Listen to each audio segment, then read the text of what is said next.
Undercover Carson, secret agent.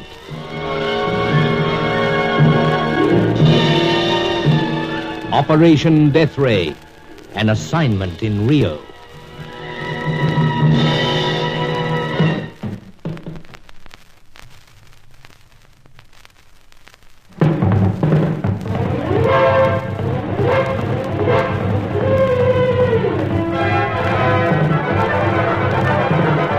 From our third scientist, Professor Jacob Bruin, we'd managed to get a small notebook crammed with scientific jottings. It was on its way to London for expert examination, and both Sir Giles and myself hoped it would help us through another phase in our search for the fiendish weapon of war and put us ahead of the mysterious Charco. Meanwhile, there were other things to occupy me in Rio. The exotic French-Italian dancer Fay Carilli, clearly one of our rivals, had vanished. Sir Giles pointed out that there was no room for gallantry in espionage work, but I was indebted to Fay. Angela was on the job. But someone else was missing. When I called in at the headquarters of the South American Travel Agency, conducted by my former school chum, Roger Deauville, I learned about a mutual acquaintance. Hetty Fitzhenry, the vivacious American bird painter, had apparently vanished also. Bruce, it's got me dashed concerned. How long has she been gone? 3 days since she's been sighted. Matter of fact, I had a feeling she might have chartered a plane and set out on your trail. She's got a thing about you, old boy, a proper bring-'em-back-alive notion. But, Roger, if Hetty had chartered a plane, well, how the blazes would it escape your notice? Oh, fellow, how the blazes would I know? Well, time I chartered the plane, you found out. Said such like never escaped your notice, being in travel business and all that. Oh, I see what you mean now. Obviously, your contacts have fallen down on the job. Contacts? Well, wasn't it contacts that told you last time, old chap? Well, let's say inside information. You know how it is when you're in a particular business. The word soon gets around. It does get around. Ah, me. But, you mentioned that there was something pretty nasty behind Hetty's disappearance. Really disturbing, Bruce. Yeah? How so? She's been getting some odd phone calls. She mentioned the matter to me briefly, then passed the whole thing off. You know how light-hearted she can be. Probably came from the birds. Birds? The ones she paints. Of course. You're way ahead of me. I wish I was. What's that? Oh, let it pass. Hang it all, Carson. Must you always take refuge behind those pipes of yours? Well, not always, old chap. I'll take it out and let you hear more plainly. That's a bit better. We're concerned about Hetty. You can say that again. You see, she's my responsibility. How so? She was sent here to me by the American Travel Agency that arranged her trips to Europe and elsewhere. Oh, I get it. And I was doing quite nicely, thank you, until Carson comes along. Oh, but old chap, you insisted that I should meet her. I should have known better. What are we going to do about it?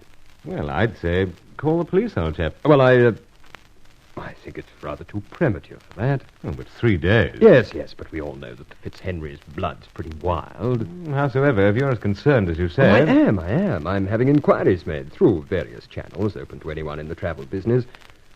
It's possible that she slipped off to some outlandish spot to paint birds.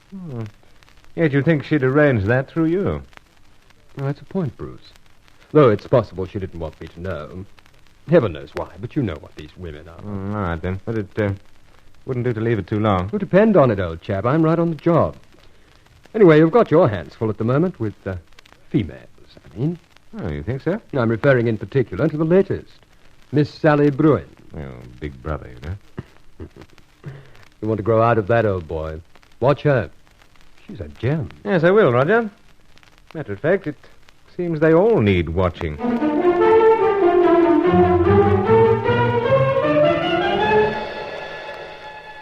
We knew that Hetty needed watching for all her frank and friendly ways. There was a link somewhere with Deauville. But there were many links within the shadowy mesh of the whole business. Deauville's attitude puzzled me.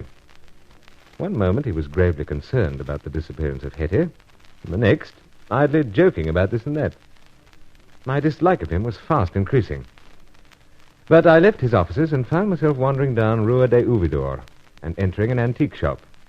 I had some unfinished business with Helena Jansen. Well, Mr. Carson, I'm free at last. Oh, Helena, last time it was Bruce. Oh, yes. So it was. And last time it was quite a beautiful spot. You think so? And that jetty down by the bay.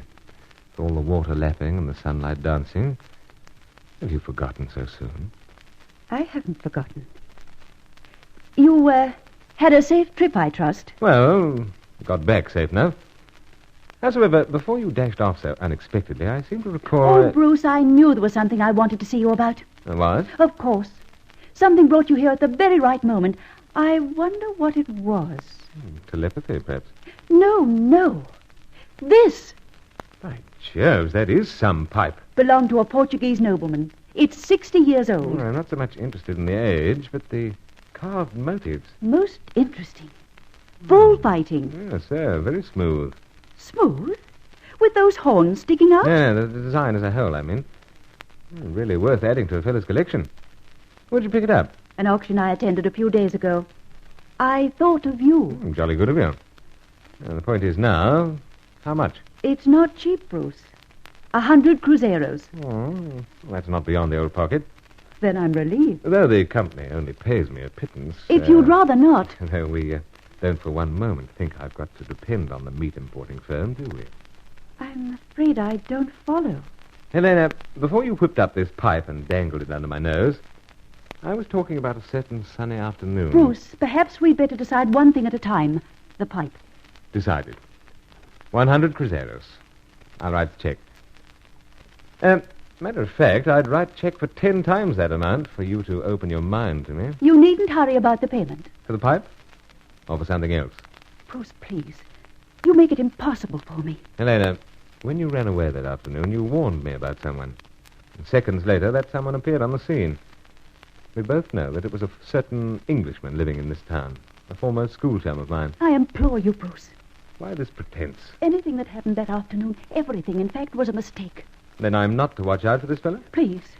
My dear, this is rather bewildering. It's impossible for me to say anything more.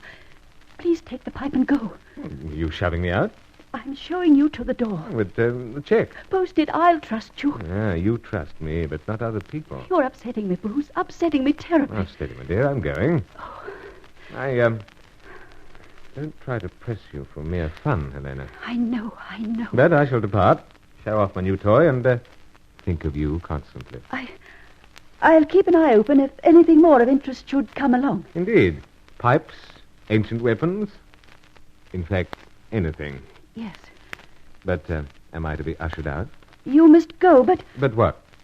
I must kiss your sweet brow or some such? No. Then what? Don't worry about her. Her? The one who paints birds. Helena, what... I can't tell you anything more. That's all. Now go.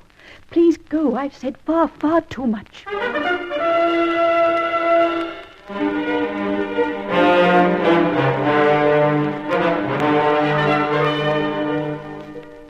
It was curious, no matter which way a fellow looked at it. If there was a link between Deauville and Helena, it seemed to be developing into a leak, a useful leak. But she was certainly a woman of fluctuating moods. Why this sudden and terrible fear to tell me things? Another of the puzzling aspects of the whole affair.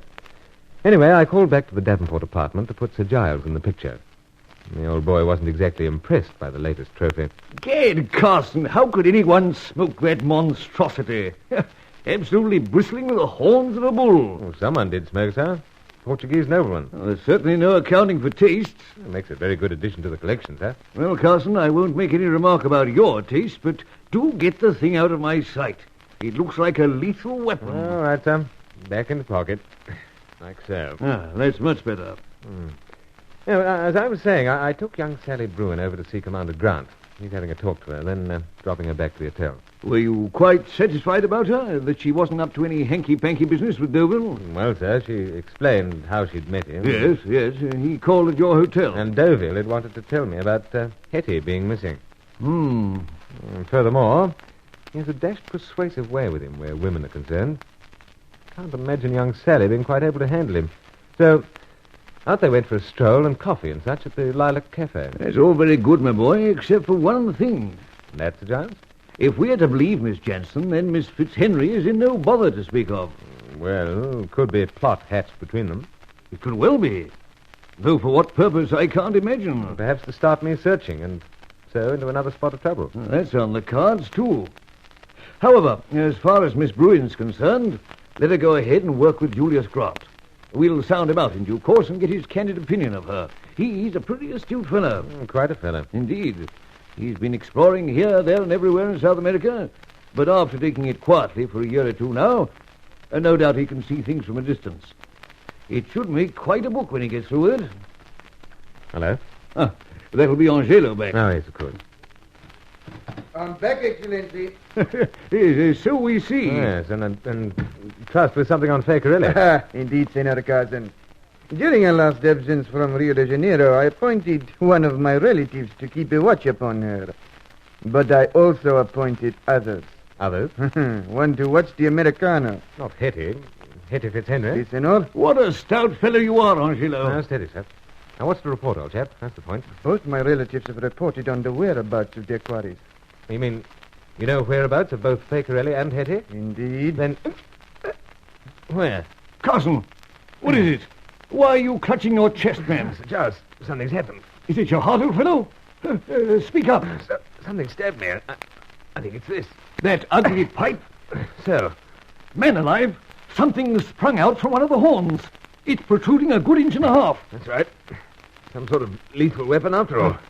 Permit me to look at it, senor. Right. You're in grave peril. Yes, I've got the same feeling, old chap. The warmth of your body has caused this sharp point to spring out, and it's tipped with the deadliest of poisons. We have not much time.